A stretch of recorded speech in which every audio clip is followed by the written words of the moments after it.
Muy buenos días, hermanos, hermanas, amigos, amigas. Bienvenidos a esta transmisión en esta mañana. Estamos muy alegres de poder llegar hasta sus casas, donde estén. Un saludo muy especial en esta mañana. Vamos a comenzar este tiempo cantando unos preciosos himnos. Y si usted desea acompañarnos ahí en su casa, acompáñenos. Únase a nosotros para que alabemos al Señor y sea de bendición este tiempo de cantos también. Hazme un instrumento de tu paz, dice este primer canto que vamos a entonar. 423, por si tiene su himnario ahí en su casa, y acompáñenos para que alabemos al Señor. Hazme un instrumento de tu paz, donde haya odio lleve tu amor, donde haya herida lleve tu perdón, donde haya duda fe en ti. Hazme un instrumento de tu paz, que lleve tu esperanza por doquier, donde hay tinieblas lleve yo tu luz, donde hay tristeza gozo en ti. Maestro, yo quisiera aprender a no ser consolado sino consolar, ser comprendido sino comprender, ser amado tanto como amar. Hazme un instrumento de tu paz, pues tu perdón disfruto al perdonar, tu bendición recibo yo al dar, y vivo al morir en ti. También hay otro canto muy lindo que nos invita a sembrar la palabra del Señor, a ser sembradores de esa palabra preciosa. Y es el número 282, Sembraré la simiente preciosa. Sembraré la simiente preciosa del glorioso evangelio de amor. Sembraré mientras viva, dejaré el resultado al Señor. Sembraré mientras viva simiente de amor. Segaré al hallarme en la casa de Dios. Sembraré en corazones sensibles la doctrina del Dios del perdón. Sembraré mientras viva, dejaré el resultado al Señor. Sembraré mientras viva simiente de amor. Segaré al hallarme en la casa de Dios. Sembraré en corazones de mármol la bendita palabra de Dios. Sembraré mientras viva, dejaré el resultado al Señor. Sembraré mientras viva simiente de amor. Segaré al hallarme en la casa de Dios. Y un canto más, Él vino a mi corazón. Es el número 337, por si usted desea acompañarnos con su himnario. Él vino a mi corazón. Cuán glorioso es el cambio operado en mi ser, viniendo a mi vida el Señor. Hay en mi alma una paz que yo ansiaba tener, la paz que me trajo su amor.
Buenos días, qué bueno que hemos podido cantar estas alabanzas al Señor. Una de las canciones que entonábamos dice, sembraré la simiente preciosa. Ese es un deber al que el Señor nos ha llamado a cada uno de nosotros, a sembrar la palabra del Señor, a sembrar el evangelio de reconciliación, a sembrar el mensaje de paz, el mensaje de salvación en todos los corazones. Y esta mañana vamos a estar estudiando un texto en Efesios capítulo 3, versículo 1 al 13, que nos está hablando de esa responsabilidad que tenemos. Y ese texto está hablando y describiendo, mencionando el ejemplo del apóstol Pablo en esa tarea de dar a conocer las inescrutables riquezas del evangelio de Jesucristo. Así que estamos muy agradecidos con el Señor por este día domingo, esta mañana que nos regala. Agradecidos con el Señor por la vida. Miren, la vida es totalmente, absolutamente un regalo del Señor. Estamos vivos no porque nosotros hayamos hecho méritos para estarlo, sino porque Dios en su misericordia ha querido regalarnos la vida. Y a pesar de las dificultades, a pesar de los peligros a los que nos exponemos, diariamente el Señor nos concede la vida. Y si el Señor nos concede la vida es que todavía tiene propósitos con nosotros. Y nuestra preocupación, nuestro deber es indagar en la palabra del Señor, indagar a través de una comunión firme con el Señor cuáles son los propósitos o cuál es el propósito que el Señor tiene con nuestra vida. Porque no podemos seguir viviendo la vida que nos queda en la tierra apartados del propósito del Señor. Esa es una manera de desperdiciar la vida. Pero una manera de potenciar la vida que el Señor nos da es ubicarnos en sus propósitos y vivir para ella. Muy agradecido con Dios por la vida de cada uno de ustedes, por la vida de los hermanos que están reunidos en esta casa, porque juntos vamos a tener esa bendición de estudiar la palabra. Ya hemos cantado juntos esas alabanzas maravillosas, que uno de los cantos hablaba de esa obra maravillosa que Cristo ha hecho en nosotros, ese cambio que Él con su poder operó en nosotros. Y los otros cantos nos animan a compartir con otros los cambios que Cristo ha hecho en nosotros. Compartir con las personas la obra que el Señor ha hecho en nosotros a través de la obra de Cristo en la cruz. Así que muchas gracias por acompañarnos. Hoy en la iglesia Jesús el Buen Pastor celebraremos la Cena del Señor. Cada primer domingo del mes nosotros acostumbramos, en obediencia al mandato del Señor, celebrar la Cena del Señor, porque eso nos ayuda a refrescar, a hacer memoria, a no olvidarnos del importante, indispensable sacrificio de Cristo en la cruz. Jesús pidió que así lo hiciéramos y nosotros, en obediencia al mandato del Señor, después de este mensaje, juntos allí desde sus casas, vamos a participar de la Cena del Señor. Yo voy a dirigirla desde acá y todos vamos a participar. Todos los que estamos en Cristo tenemos el deber de hacerlo. Así que hoy estaremos hablando bajo esta exhortación. Divulguemos el mensaje de reconciliación. El Evangelio es eso. El Evangelio es un mensaje de reconciliación, así que la exhortación para todos nosotros hoy es: divulguemos el mensaje de reconciliación. Y vamos a leer en Efesios capítulo 3, versículo 1 al 13. Leer eso nos va a motivar, leer eso va a levantar el ánimo para que nosotros no desistamos en esta tarea de transmitir a otros, de comunicar a otros ese mensaje de salvación que un día nos alcanzó a nosotros. Ese mensaje de salvación que tantas personas necesitan en nuestra sociedad. Y hoy, precisamente, hoy, porque yo creo que el coronavirus es un llamado de Dios a la humanidad al arrepentimiento. Entonces, hoy nosotros debemos predicar el mensaje de arrepentimiento. El coronavirus es la manifestación visible, física, de la realidad profunda y espiritual del pecado en el corazón del hombre. Por eso nosotros hoy más que nunca debemos dar testimonio del mensaje de reconciliación. Empecemos haciendo una lectura rápida de ese párrafo de Efesios capítulo 3, versículo 1 al 13. Ustedes me van a acompañar, por favor, en esta lectura. Siempre les he invitado a que tengan su Biblia cada vez que vamos a iniciar el estudio de la palabra del Señor. Tengan su Biblia para que vayamos leyéndola. No hay cosa mejor que ir comprobando lo que yo estoy diciendo ahí en su Biblia. Porque podría ser que yo me equivoque, podría ser que yo no esté diciendo algo conforme a la Biblia y usted no está en el deber de creerlo. Pero si usted no tiene la Biblia, va a creer que todo lo que yo estoy diciendo es de Dios y ese es mi esfuerzo. Para eso me esfuerzo, para explicar fielmente la Biblia. Pero si yo no lo hago, usted va a terminar creyendo algo que no es correcto. Así que es necesario tener una Biblia e ir juntos leyendo. Por favor, hagámoslo. Les dije versículo 1 al 13 del capítulo 3 de Efesios. Yo voy a dirigir la lectura en voz alta.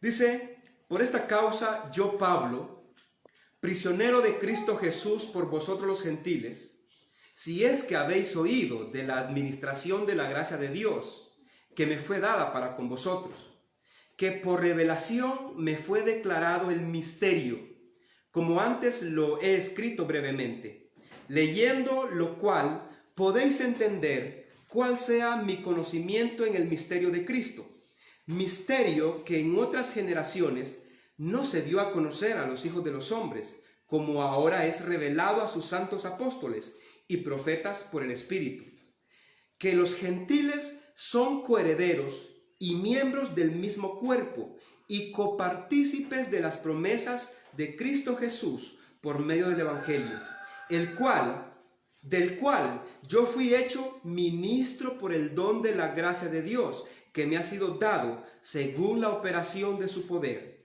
A mí, dice el apóstol Pablo, a mí, que soy menos que el más pequeño de todos los santos, me fue dada esta gracia de anunciar entre los gentiles el evangelio de las inescrutables riquezas de Cristo y de aclarar a todos cuál sea la dispensación del misterio escondido desde los siglos en Dios, que creó todas las cosas, para que la multiforme sabiduría de Dios sea ahora dada a conocer por medio de la iglesia a los principados y potestades en los lugares celestiales, en quien tenemos seguridad y acceso con confianza por medio de la fe en Él, por lo cual pido, dice el apóstol Pablo a la iglesia de Éfeso, por lo cual pido que no desmayéis a causa de mis tribulaciones por vosotros, las cuales son vuestra gloria.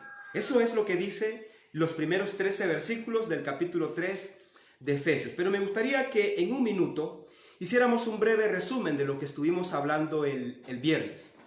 El viernes estuvimos hablando de los últimos versículos del capítulo 2 de Efesios. Y en esa parte Pablo hablaba de la reconciliación que Dios obró en el hombre a través de la muerte de Jesucristo. Reconciliación. Si hablamos de reconciliación, hay que dar por sentado que en el fondo había una enemistad. Y Pablo nos recordaba eso también en Romanos 5, de que entre usted y Dios, entre nosotros y Dios, había una enemistad enorme. Y esa enemistad fue abolida, fue derribada, fue destruida en la cruz, en la muerte de Cristo. También dice Pablo que había una enemistad no solamente entre nosotros y Dios, sino que entre nosotros los seres humanos, había una enemistad. Y vivíamos en conflictos, vivíamos en pleitos, vivíamos en disensiones. Teníamos una facilidad para armar conflicto con las personas increíble. Había, dice Pablo, una pared intermedia de separación entre nosotros. Lo lindo que dice Pablo es que también esa enemistad fue derribada por Cristo en la cruz. Y ahora, usted y yo, independientemente de dónde vengamos, formamos parte de un solo pueblo, formamos parte de un solo cuerpo, una misma familia, una misma esperanza, una misma promesa. Entonces, de eso estábamos hablando el viernes, del mensaje de reconciliación. Y mire qué dice el versículo, cómo empieza la primera frase del versículo 1 del capítulo 3. Dice Pablo: por esta causa yo, Pablo, prisionero de Cristo, por esta causa. ¿Por cuál causa? Por causa de la reconciliación. Pablo está apuntando a la reconciliación que Cristo obró en la cruz. Reconciliación entre nosotros y Dios, que había un gran conflicto, y la reconciliación entre nosotros mismos, el conflicto. Y dice Pablo, por causa de esa reconciliación, yo, Pablo, prisionero de Cristo. Es importante señalar que cuando Pablo escribe la carta a los Efesios, lo hace desde una cárcel. Lo hace desde una cárcel. El progreso del Evangelio no se detuvo cada vez que Pablo fue puesto en una cárcel. El progreso del Evangelio a la sociedad, a la humanidad, no se detuvo cada vez que hubo una pandemia. Hoy estamos en una pandemia histórica. Estamos en una pandemia. El progreso del Evangelio no se ha detenido. El Evangelio sigue predicándose. Y creo que se está predicando más que antes de la pandemia. Y eso es lo que está pasando con el apóstol Pablo. Él está en la cárcel y desde la cárcel escribió varias cartas. Y la carta que envía a la iglesia de Éfeso, el apóstol la escribe desde la cárcel. Por eso él hace una referencia allí y se presenta a sí mismo como prisionero de Cristo. Pero antes de seguir hablando del apóstol Pablo, porque básicamente este párrafo está hablando bastante del apóstol Pablo. Bastante, y ya nos vamos a dar cuenta de eso. Pero para que entendamos por qué Pablo está hablando bastante de lo que él está haciendo, de lo que él ha recibido y de su meta, hablemos de un término que aparece allí en esa porción que leímos. Si usted recordará, hay un término que se repite más de una vez, más de 2 veces, y es el término misterio. Quiere que lo corroboremos. En el versículo 3 aparece la primera vez el uso de ese término. Dice que por revelación me fue declarado el misterio, la primera vez. La segunda vez aparece en el versículo 4. Leyendo lo cual podéis entender cuál sea mi conocimiento en el misterio. Es la segunda vez. La tercera vez aparece en el versículo 5. Dice, misterio que en otra generación no se dio a conocer. Misterio, la tercera vez. Y aparece una cuarta vez en el versículo 9. Versículo 9 dice, y de aclarar a todos cuál sea la dispensación del misterio escondido desde los siglos en Dios. La dispensación del misterio. Así que Pablo está haciendo referencia 4 veces a un misterio. Ahora, ¿qué es un misterio? Misterio es algo que está escondido. Misterio es algo que no se ha dado a conocer, que no se descifra, que no se entiende, que no se conoce, que nadie sabe de ello. Un misterio. Y ese es el sentido del misterio del cual Pablo está hablando. Hay un misterio, dice Pablo, que no se había dado a conocer. Y el versículo 6 nos va a decir, nos va a poner en claro cuál es ese misterio. El versículo 6. Dice el versículo 6. El misterio es este, que los gentiles son coherederos y son miembros del mismo cuerpo y partícipes de la promesa en Cristo Jesús por medio del Evangelio. Ese es el misterio. Ahora, para que nosotros entendamos esto de los gentiles y el misterio, es importante entender y recordar quiénes éramos nosotros los gentiles antes de Cristo. Vale la pena aclarar también que gentil aquí en la Biblia se refiere a todo aquel que no tenía la nacionalidad israelita, a todo aquel que no era un descendiente israelita, a cualquier ser humano de cualquier parte del mundo que no sea un israelita. A ese Pablo en el Nuevo Testamento le llama gentil.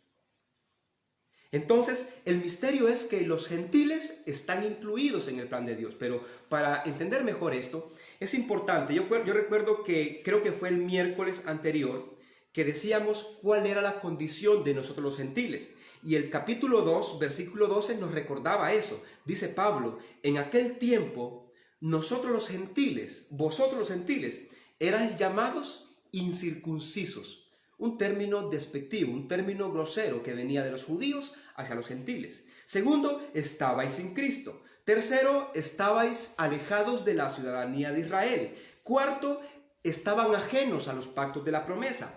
Quinto, estaban sin esperanza. Y por último, estaban sin Dios. O sea, los gentiles vivíamos en una situación espiritual de miseria. No teníamos nada bueno por delante. No teníamos ninguna esperanza. Es más, estábamos sin Dios. Sin Dios. Pero Pablo dice, había un misterio. Había un misterio.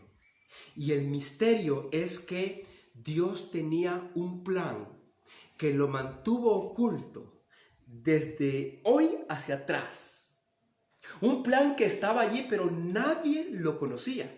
A nadie Dios se lo había dado a entender. Y Pablo dice, y les voy a decir cuál es el misterio. El misterio es que los gentiles, que nosotros, los que no somos israelitas, que los gentiles no estaban excluidos del plan salvador del Señor.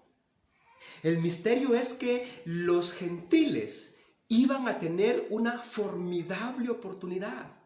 El misterio es que los gentiles también, al igual que los judíos, tenían la misma oportunidad de encontrar salvación por medio del sacrificio de Cristo. Ese es el misterio, dice Pablo. El misterio es un plan que Dios tenía desde antes de la fundación del mundo.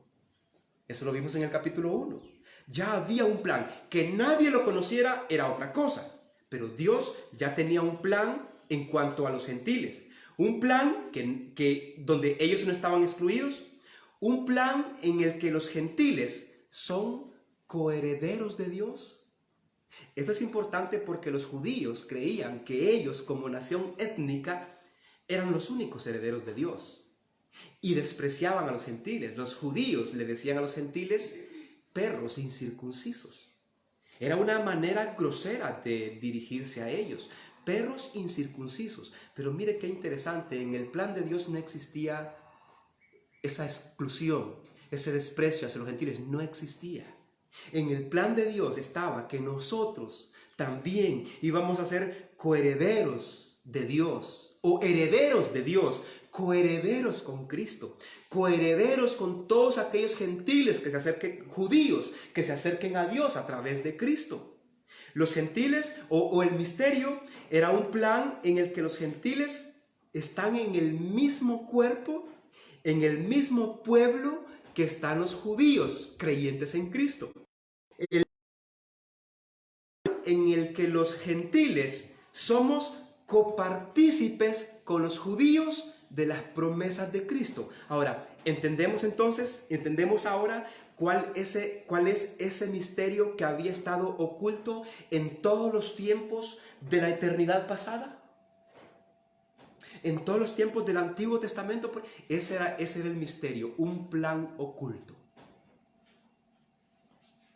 Es lindo entender, apreciados hermanos, apreciados amigos, que la salvación de los gentiles no es un plan B de Dios.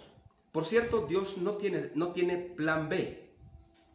El plan B lo hacemos los seres humanos imperfectos. Nos falla el plan A y echamos a andar el plan B.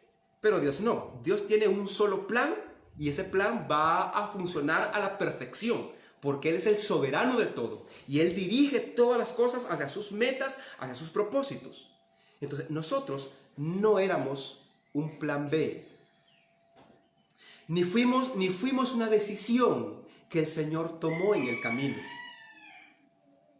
Ni fuimos incluidos en el plan de salvación porque los judíos fracasaron en su relación con el Señor. No, nuestra salvación ya estaba incluida en el plan eterno del Dios Todopoderoso. Y ese fue un misterio todo el tiempo del Antiguo Testamento, pero en el tiempo de Jesucristo, en el tiempo del apóstol Pablo, eso deja de ser un misterio.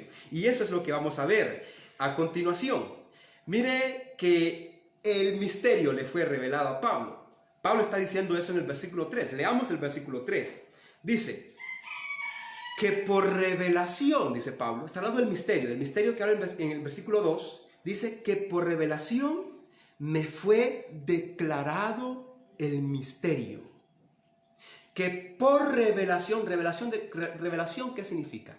Revelación significa que Pablo tuvo un encuentro con Dios, quizá audible, tuvo una experiencia con Dios en la que Dios le hizo visible a los ojos de Pablo el plan que él tenía con los gentiles. A eso se refiere Pablo cuando dice, y que por revelación me fue declarado el misterio. Mire que esto es fidedigno. Esto es totalmente creíble, porque Pablo no está diciendo, este misterio me lo reveló Pedro, como el gran líder de la iglesia primitiva. Ni está diciendo, este misterio me lo reveló Jacobo, el gran baluarte de la iglesia primitiva. Ni Juan, el amigo íntimo del Señor. Pablo dice, este misterio me lo reveló Dios, me lo dio a conocer el mismo Dios que lo diseñó.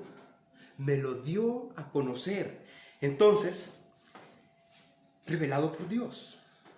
El misterio de que los gentiles no estábamos excluidos del plan de salvación, se lo revela Dios al apóstol Pablo. Leo todo el versículo 3. Dice que por revelación me fue declarado el misterio, como antes lo he escrito brevemente.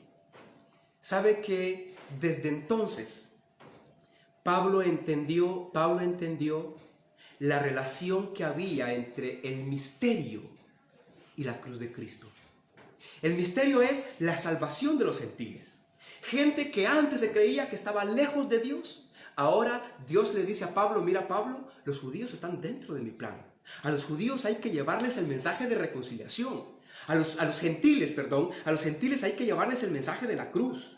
A los gentiles hay que llevarles el mensaje de la paz, porque ellos también están dentro del plan, desde la eternidad pasada, del plan de salvación. Por eso Pablo dice que el misterio, en el versículo 8, mire cómo llama Pablo a ese misterio. Versículo 8 dice, a mí, que soy menos que el más pequeño de todos los apóstoles, de todos los santos, me fue dada esta gracia. ¿Cuál gracia? La gracia de anunciar entre los gentiles. Ahora, entendamos algo. A Pablo no solamente se le reveló el misterio de que los gentiles estaban incluidos en el plan de salvación. A Pablo también se le encomendó la misión, la comisión de ir y hacer saber esto a los gentiles. De ir y llevar la buena nueva a los gentiles de que ellos estaban incluidos en el plan de salvación. Por eso en ese versículo que estamos leyendo, el versículo 8 dice, me fue dada esta gracia de anunciar entre los gentiles que, esta vez no dice el misterio, pero lo está diciendo el misterio en otras palabras. Dice, de anunciar el evangelio de las inescrutables riquezas de Cristo. El misterio que Dios tenía oculto en todo el tiempo de la eternidad pasada era ese, de que las riquezas o que el mensaje de las inescrutables riquezas de Cristo también era para los gentiles. Y Pablo ahora está enseñándolo a los gentiles. Entonces dijimos, hay un misterio que Dios tenía.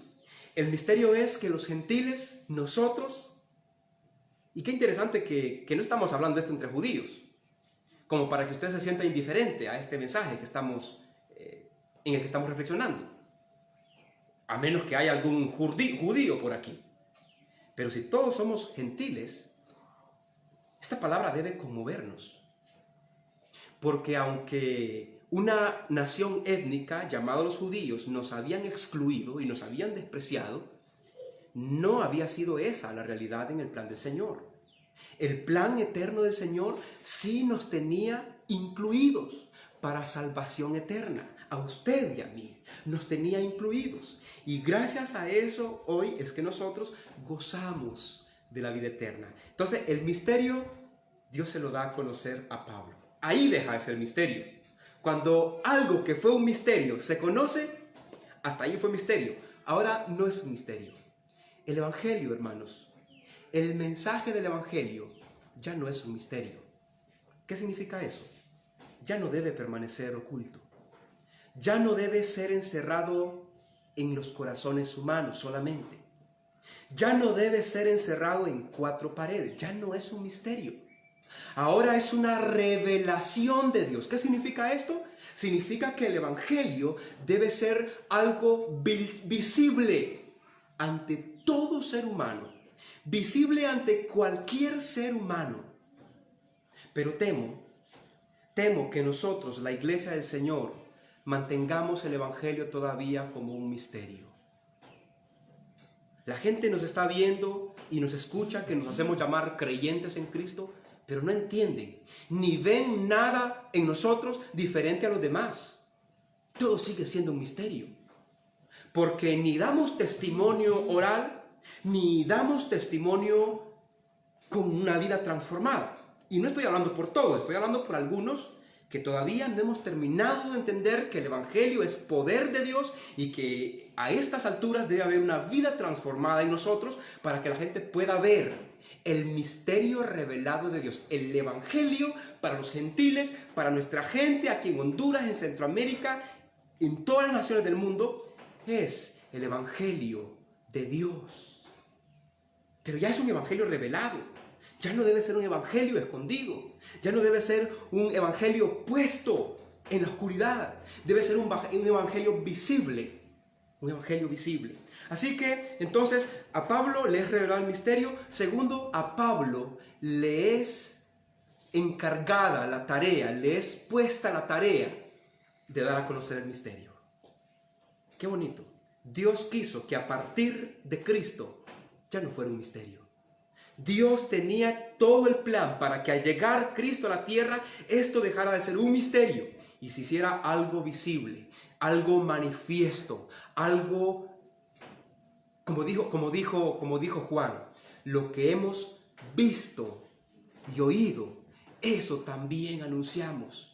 Lo que nuestros ojos vieron, lo que nuestros oídos oyeron y lo que nuestras manos palparon, dice Juan en su carta, eso también nosotros anunciamos para que ustedes vengan y tengan también comunión con nosotros y con Dios. Pero ya el Evangelio ya ha sido revelado, ya no es un misterio, ya no está escondido. No lo escondamos nosotros, no lo hagamos. Entonces mire qué dice el versículo 7. Versículo 7 dice, porque está hablando de que se le encomendó a Pablo la tarea de dar a conocer el misterio. Versículo 7, del cual hace una referencia al misterio.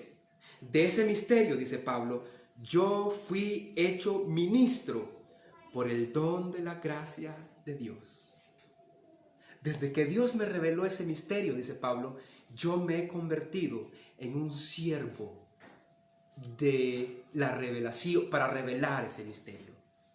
Yo me he convertido en ministro, me he convertido en un servidor de ese misterio. Y he ido por todos lados declarando, compartiendo, testimonio de este misterio. Hermanos, un principio que tenemos aquí es que va contra el propósito de Dios que el mensaje a las personas, el mensaje del Evangelio, siga oculto. Eso es contrario a la voluntad del Señor. Eso es contrario al plan que el Señor diseñó.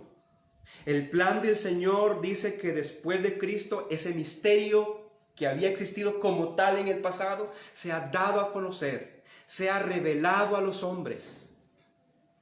Y Pablo dice, yo me hice siervo, me hice servidor de ese misterio que me fue encomendado por la gracia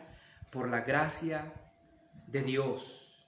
Y ya leíamos el versículo 8 que decía o que dice, a mí, que soy el menos que el más pequeño de los santos, como refleja esto la humildad de Pablo, ¿verdad? Dice, me fue dada esta gracia me fue dada esta gracia de anunciar entre los gentiles el evangelio de las inescrutables o de las incalculables riquezas de Cristo. ¿Cómo es posible? Una pregunta que tiene una respuesta allí escondida, pero fácil de encontrar.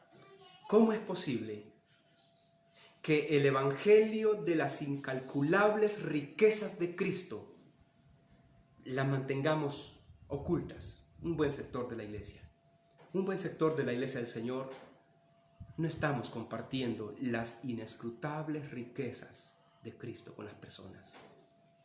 No lo estamos haciendo. Tenemos oportunidades de hacerlo. Nos relacionamos con personas que no conocen al Señor en nuestro trabajo.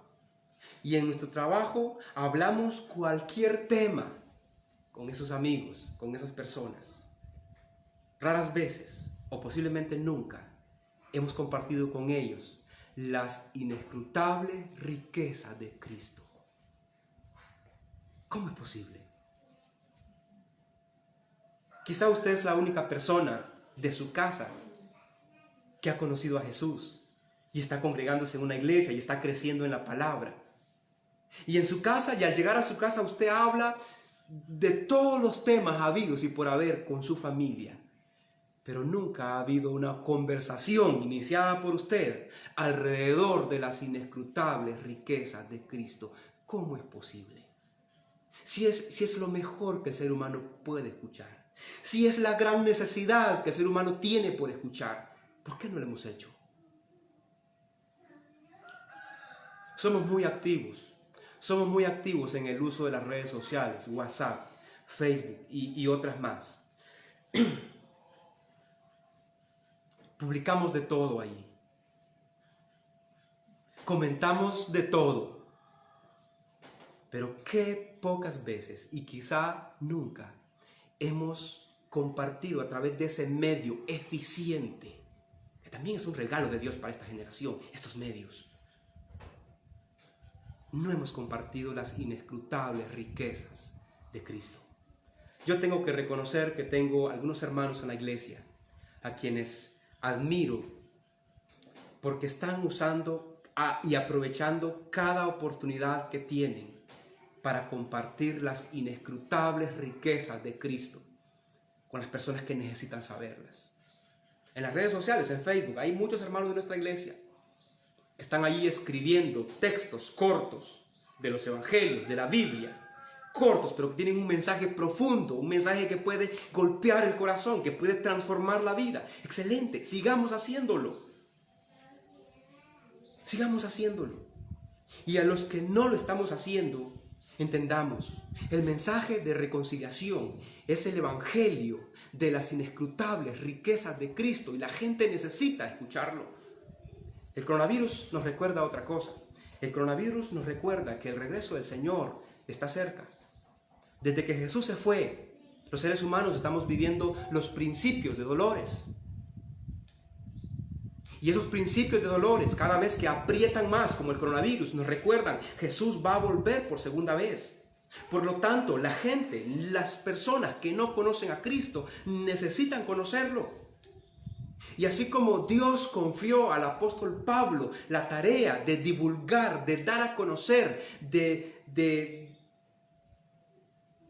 transmitir el mensaje a las personas, hoy, que no está el apóstol Pablo, el Señor ha puesto en sus manos y en las mías el deber de hacerlo, de declarar, de aclarar, dice Pablo, porque Pablo usa ese término allí. El versículo 9 dice, y de aclarar a todos, aclarar.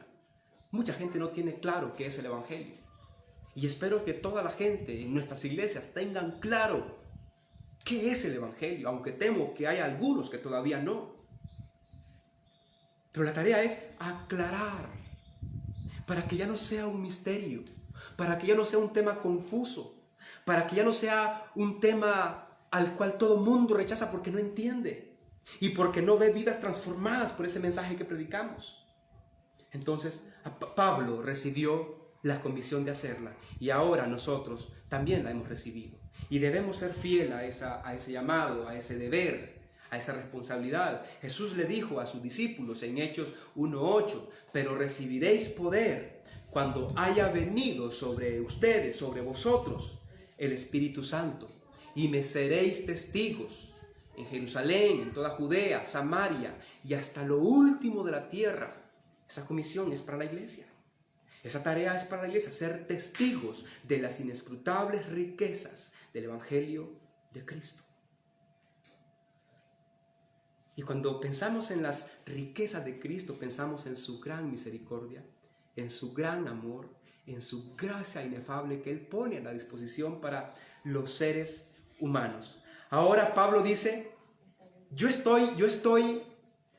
recibí, yo asumí, yo obedecí la comisión de predicar el Evangelio con estos dos propósitos. Primero, el primer propósito del por qué el llamado del Señor para dar a conocer el misterio es este, versículo 9, ya hice una referencia, pero lo vuelvo a leer, dice el 9, y de aclarar a todos cuál sea la dispensación del misterio escondido, de aclarar a todos cuál es el tiempo para que el misterio sea revelado. Entonces Pablo dice, hago esto primero para ir por todas las ciudades de los gentiles. Hechos, el libro de Hechos, a partir del capítulo 10, nos recuerda, nos enseña todos los peregrinajes de Pablo para llevar el Evangelio de Jesucristo. Y dice Pablo, de aclarar y de pararme en las sinagogas y de pararme en las plazas públicas y de pararme en los anfiteatros y gritarle a los gentiles que ya es el tiempo, de que se acabó el misterio, de que hoy es la dispensación, de que hoy es la era de ellos, de que hoy es el tiempo para que ellos conozcan a Cristo. Entonces el primer propósito, dice Pablo, es obedecí o voy a obedecer para declarar, para aclarar el misterio. Voy a ir. Y claro, allí en el fondo de aclarar el misterio, Pablo está diciendo para que las personas vengan, para que los gentiles vengan a la salvación. Y desde entonces, ¿sabe usted que el primer misionero a los gentiles fue Pablo? El apóstol que Dios llamó para que predicara el Evangelio fue Pablo. ¿Y sabe algo? Gracias al ministerio de predicación a los gentiles que empezó Pablo, el Evangelio ha llegado hasta nosotros. Y a través de nosotros debe seguir llegando, debe llegar a otras personas a través de nosotros. Miremos el segundo propósito del por cual Pablo sigue compartiendo. Versículo 10. Dice el versículo 10, para que la multiforme sabiduría de Dios sea dada ahora a conocer por medio de la iglesia a los principados y potestades en los lugares celestiales. Ahora, la inclusión de los gentiles en el pueblo del Señor, la formación de un cuerpo, de un pueblo llamado iglesia, ¿sabe qué es lo que está reflejando, según Pablo aquí? La sabiduría de Dios. ¿Cuánta sabiduría de Dios? Pedro no podía creer, no podía entender, ni quería aceptar que Dios había incluido a los gentiles en el plan de salvación. ¿Recuerdan ustedes cuando mientras él oraba bajó un lienzo con todos los animales y el Señor le dijo, mata y come? Y Pedro le dijo, no, Señor, no. Carne inmunda. Y allá abajo había unos siervos de Cornelio diciéndole, nuestro Señor dice que vaya. Y Pedro dice, no, yo nunca he entrado a casa de gentiles, ¿cómo voy a ir con Cornelio? Y luego el Espíritu Santo le dijo a Pedro, vaya, no se resista, vaya, es el plan del Señor. O sea, la sabiduría del Señor está plasmada en la inclusión de los gentiles y los judíos en un mismo pueblo. La iglesia expresa, manifiesta la sabiduría de Dios. Y oiga lo que dice Pablo, para que la sabiduría de Dios a través de la iglesia sea manifiesta a quienes. No dice a los hombres. aunque fuimos beneficiados de la sabiduría de Dios, sino que dice, sea manifestada a los principados y potestades. Y no está hablando de principados humanos, no está hablando de potestades humanas, está hablando de principados y potestades espirituales. Y lo más seguro es que sea una referencia tanto a ángeles buenos como a ángeles malos. Entonces lo que Pablo está diciendo es que el otro propósito por el cual él va y aclara el misterio es para que la multiforme, ¿sabe qué significa multiforme? De hecho usted ya sabe, pero quiero recordárselo. Las diferentes formas, la variedad en las formas de la sabiduría de Dios. ¡Cuán sabio es Dios! Y cuando los ángeles buenos ven la iglesia, ellos conocen la sabiduría de Dios y tienen una razón más para adorarle, los ángeles buenos. Pero cuando los ángeles malos ven a la iglesia del Señor y pueden contemplar su soberanía, pues, digo, su sabiduría, la sabiduría de aquel que un día ellos, junto con Satanás, su jefe, quisieron derrocar, tiemblan al apreciar la sabiduría de Dios manifestada a través de su iglesia y se dan cuenta que definitivamente va a ser imposible destronar a Dios. Así que la iglesia manifiesta la sabiduría de Dios, la maravilla de la mente de Dios en cómo incluyó en un solo pueblo a dos que antes eran enemigos, gentiles y judíos, la iglesia del Señor. Así que Pablo va a decir el misterio, el evangelio, mi comisión, yo la he creído con todo mi corazón. ¿Cuál es la evidencia que tenemos en este texto de que Pablo ha creído con todo su corazón la revelación que Dios le hizo acerca del misterio? ¿Cuál es la evidencia? ¿Sabe cuál es la evidencia más grande de que Pablo se apropió, creyó la revelación y se entregó en obediencia a la comisión de aclarar el misterio? ¿Sabe cuál es la evidencia? La evidencia es de que hoy él está en la cárcel. Yo no estoy dispuesto a ir a la cárcel por una causa en la que no creo. Ni usted tampoco. Usted no está dispuesto a ir a la cárcel por una causa en la que no cree.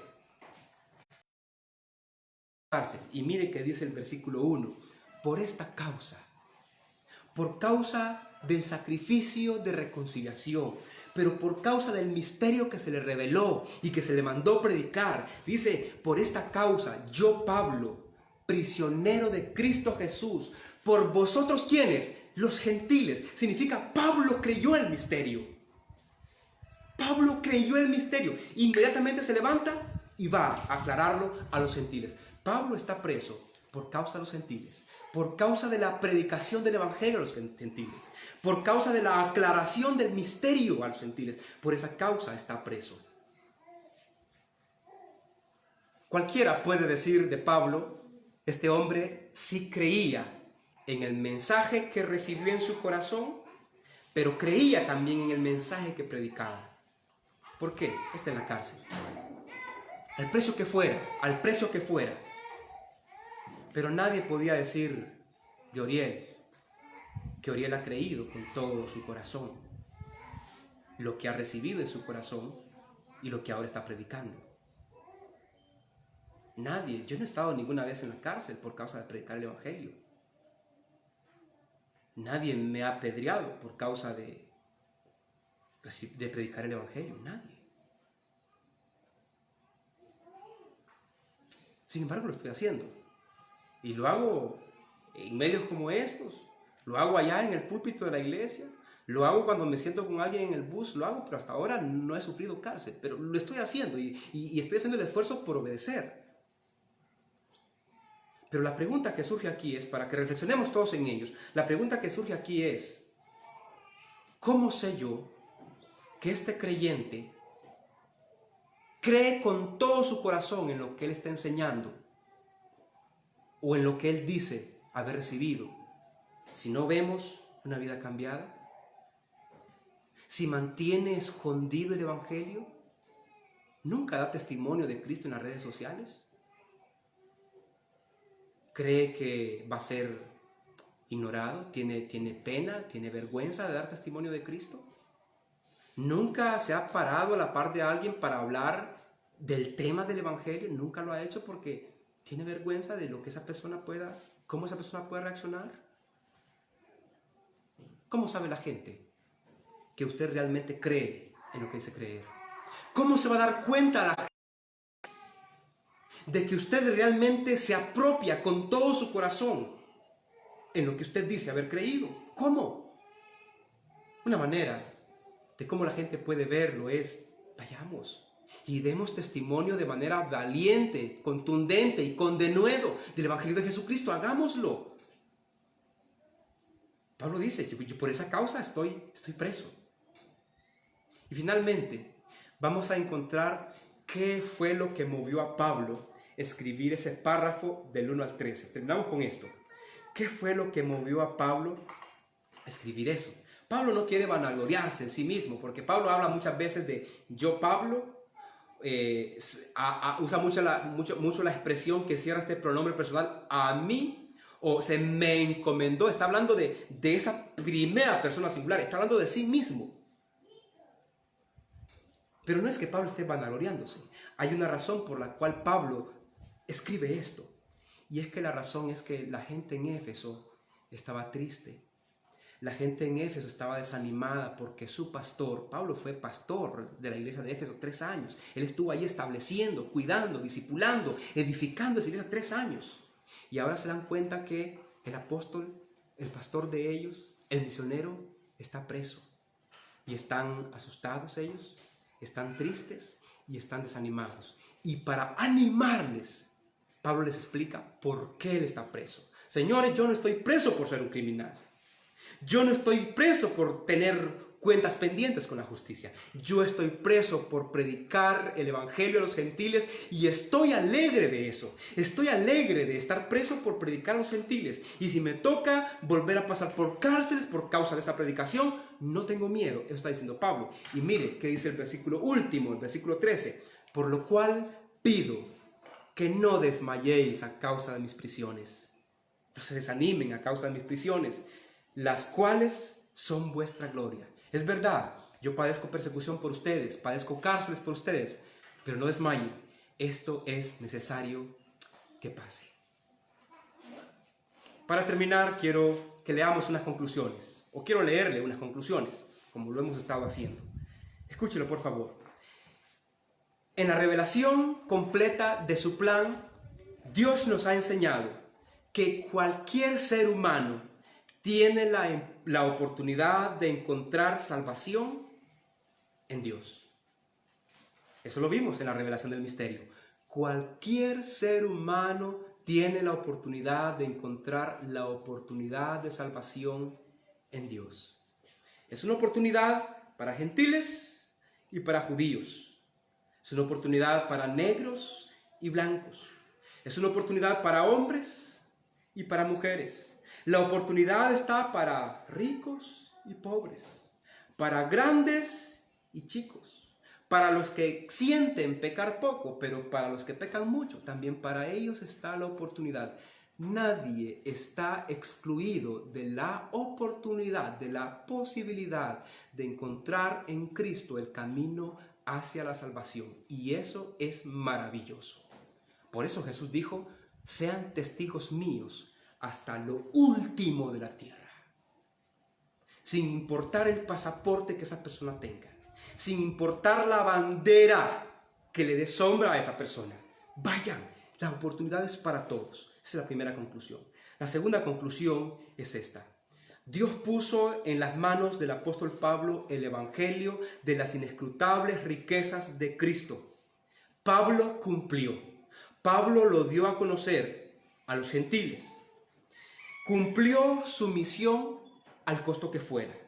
No estimó su vida preciosa para sí mismo con tal de cumplir la tarea que Dios le encomendó. Ahora que no está el apóstol Pablo, el evangelio de las inescrutables riquezas de Cristo ha sido confiada a nosotros, a la iglesia, para que la demos a conocer, para que sigamos aclarando el misterio, porque para unos todavía esto es un misterio. Imagínense que hay personas en el planeta que nunca han escuchado una vez el Evangelio. Nunca. Para ellos todavía esto es un misterio. La iglesia, usted y yo, hemos sido llamados para aclarar el misterio, para dar testimonio del Evangelio, de las inescrutables riquezas de Cristo. No perdamos la oportunidad que Dios hoy nos concede. Coronavirus no solamente es una pandemia, coronavirus también es una oportunidad, es un espacio para que la iglesia, para que nosotros dejemos ver la luz de Jesús y enseñemos las inescrutables riquezas de Cristo. Así que el plan de Dios de darle salvación a todo aquel que Él viene ya no es un misterio. Nosotros ya no lo mantengamos escondido, ya no lo mantengamos oculto, ya no es un misterio, ya se ha revelado.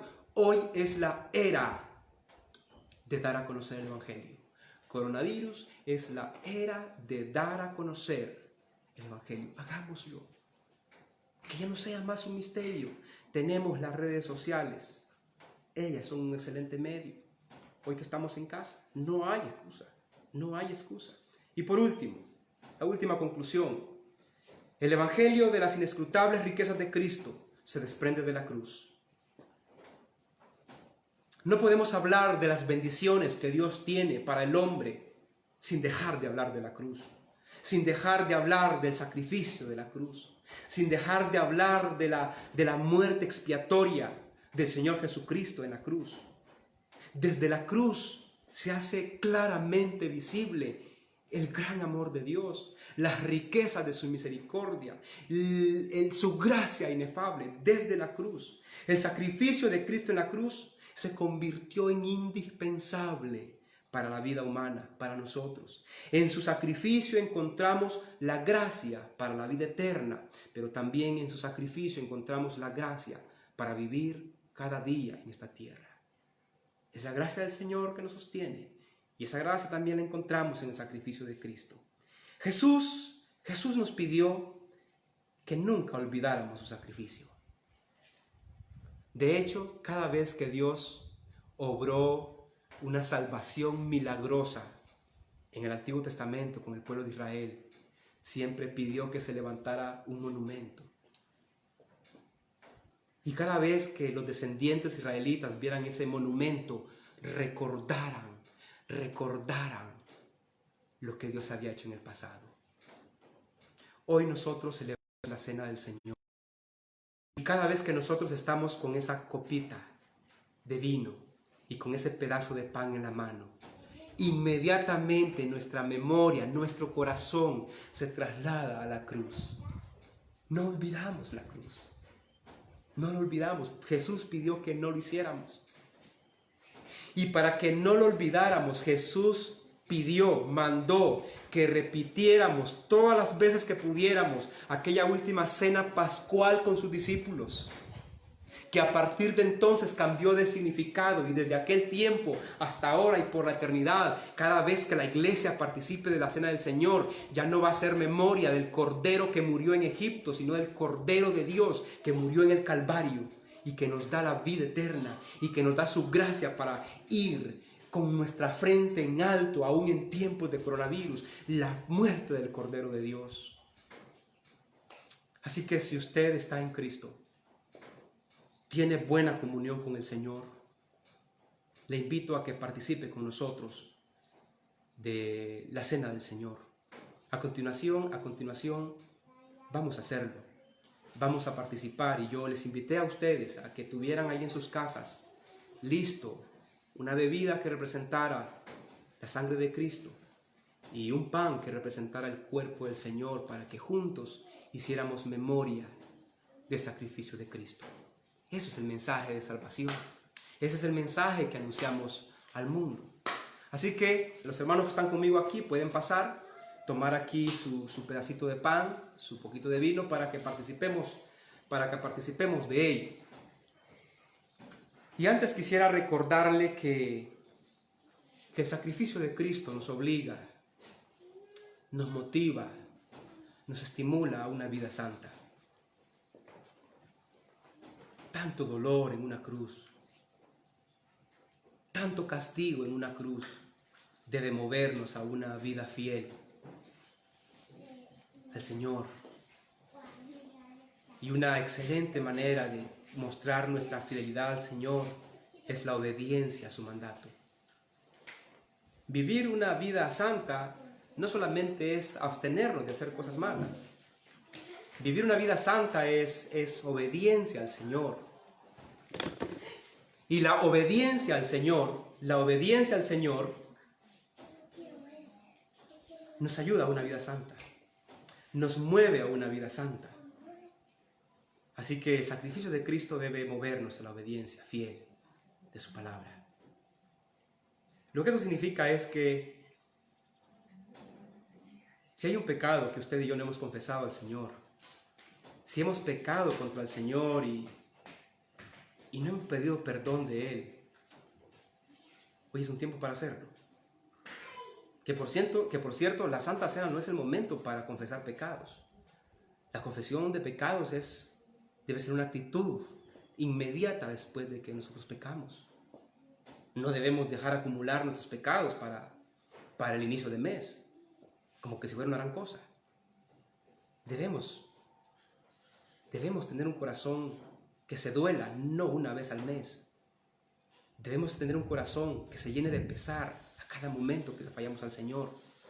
Pero si hay una cuenta pendiente entre nosotros y Dios, o una cuenta pendiente entre nosotros y alguna otra persona, oremos al Señor en este momento.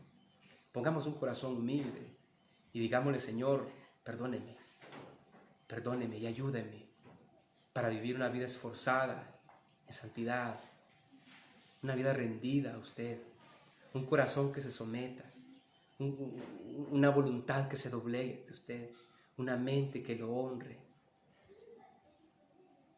Padre nuestro que estás en el cielo, nosotros te damos gracias en este momento por el sacrificio de la cruz. Alabamos y glorificamos tu nombre, glorificamos tu gracia, porque fue por ella que tú nos alcanzaste. Fue por ella que nos diste la redención. Muchas gracias, Señor, porque a pesar de no merecer nada, a pesar de ser totalmente indignos por nuestro pecado, tu gran amor, tu rica misericordia y tu gracia inefable nos ha incluido en tu familia, nos ha resucitado con Cristo, nos ha sentado en lugares celestiales con Cristo Jesús. Ayúdanos también, Señor, a seguir creciendo en nuestra santificación, a seguir conociendo tu palabra, a seguirla obedeciendo, porque entendemos que es la obediencia a tu palabra la que nos hace crecer en una vida perfecta, en una vida santa, en una vida grata a ti, Señor. Ayúdanos y perdónanos, porque sí hemos pecado contra ti y recordamos perfectamente los pecados que hemos cometido contra ti. Perdónanos, perdónanos. Gracias por la sangre de tu Hijo Jesucristo, sangre preciosa, sangre capaz de perdonarnos de todo pecado. Te alabamos por la bendición de recordar a través de la cena del Señor tu sacrificio. Y no solamente tu sacrificio ni tu muerte, sino también tu resurrección. Con la cena del Señor recordamos tu triunfo, pero también con la cena del Señor nos trasladamos a un futuro glorioso que tú has prometido, en el que nosotros también venceremos la muerte, en el que el pecado será destruido totalmente en nosotros y te veremos y seremos como tú eres y te veremos tal y como tú eres. Gracias, Señor. Muchas gracias por tan grande misericordia y compasión por nosotros. Gracias en el nombre de Cristo Jesús. Amén y amén. Le invito a que tenga listo allí los elementos de la cena del Señor para que participemos de ello. Yo voy a dirigirla haciendo la lectura de 1 Corintios capítulo 11.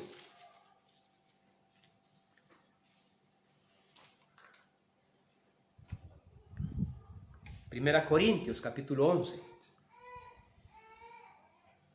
Siempre es importante recordar que este pan es un símbolo. Este no es el cuerpo del Señor. No lo es. Solo representa el cuerpo del Señor. Ese cuerpo que fue brutalmente castigado por nuestro pecado. Ese cuerpo que sufrió en él el castigo que debía sufrir nuestro cuerpo. Ese cuerpo que experimentó el dolor físico de nuestro pecado. Eso representa este pan. Ese pan que usted tiene representa eso. Y dice el apóstol Pablo entonces, porque yo recibí del Señor lo que también os he enseñado, que el Señor Jesús, la noche que fue entregado, ¿recuerdan cuándo fue entregado Jesús? Un jueves por la noche, ¿verdad? Unas horas antes de haber sido entregado, Él estuvo con sus discípulos comiendo la cena pascual, comiendo la Pascua de los judíos con los suyos. Y allí en esa cena pascual Jesús le cambió el significado. Jesús le cambió el significado y les dijo, miren muchachos, ya no vamos a recordar el Cordero de Egipto. Ya no vamos a recordar la liberación egipcia, la liberación israelita de Egipto. Ahora vamos a recordar la liberación de la humanidad del pecado. Y es por eso que les dijo en el versículo 24, y habiendo dado gracias, partió el pan y les dijo, tomen un pedazo cada uno y cómanlo. Eso que están comiendo es mi cuerpo, va a representar mi cuerpo, que por vosotros en unas horas va a empezar a ser partido. Y cada vez que lo hagan, háganlo en memoria de mí. No podemos hacer esto si no es en memoria de Cristo, en memoria del Señor, con profundo agradecimiento en nuestro corazón. Comamos este pan.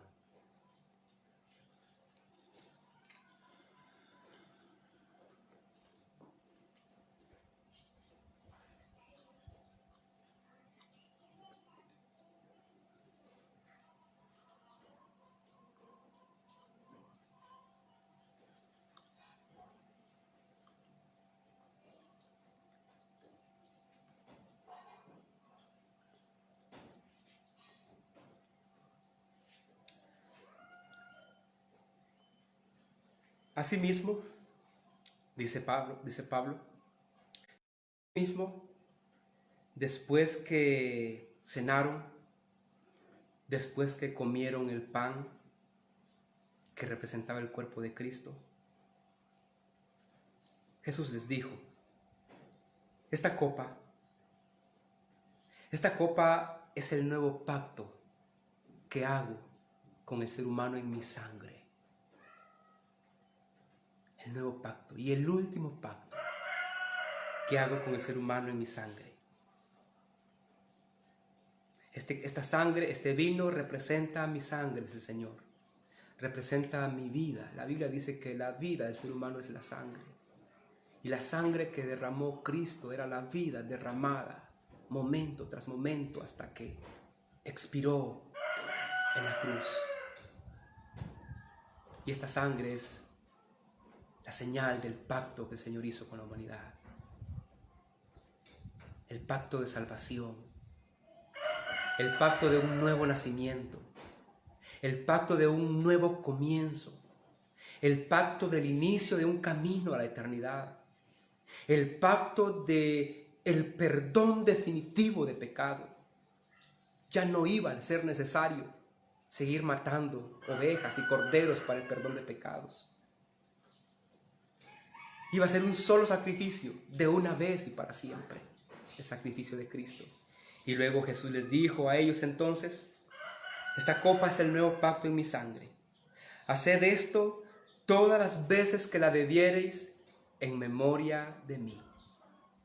En memoria de la vida que Cristo derramó hasta su última gota en la cruz del Calvario.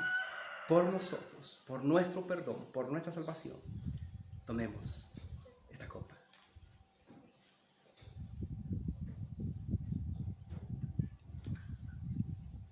Amado Señor Jesús, no podemos ni pagar lo que has hecho por nosotros, porque tú no estás esperando que lo hagamos. Ni podemos describir con palabras nuestro agradecimiento. Solo nos queda presentar ante ti una vida rendida. Aquí estamos, Señor. Somos tuyos. Queremos hacer tu voluntad. Queremos honrarte. Queremos vivir para tus propósitos. Queremos vivir para hacer el trabajo que nos has encomendado hacer y honrarte. En el nombre de Cristo Jesús oramos. Amén y amén. Y termina diciendo el apóstol Pablo: así que todas las veces que comiereis este pan y bebiereis esta copa, la muerte del Señor Jesús anunciáis hasta que Él venga. Celebrar la cena del Señor nos hace recordar la promesa de Jesucristo de regresar otra vez por nosotros. Estamos a la espera de Jesús. Mis estimados hermanos, quiero agradecer nuevamente por su tiempo. Gracias por acompañarnos, gracias por estar con nosotros. Apreciada iglesia, apreciados amigos que han estado con nosotros. Nos volveremos a encontrar, si el Señor así lo permite, si el Señor nos da la vida, el miércoles. Miércoles a las 7 de la noche continuamos con el estudio de Efesios. Rogamos que el Señor nos dé la vida. Y si no, pues llegará el momento en que nos encontraremos en la patria celestial, usted y yo, con el Señor para siempre. Feliz domingo, feliz semana, abrazos para todos.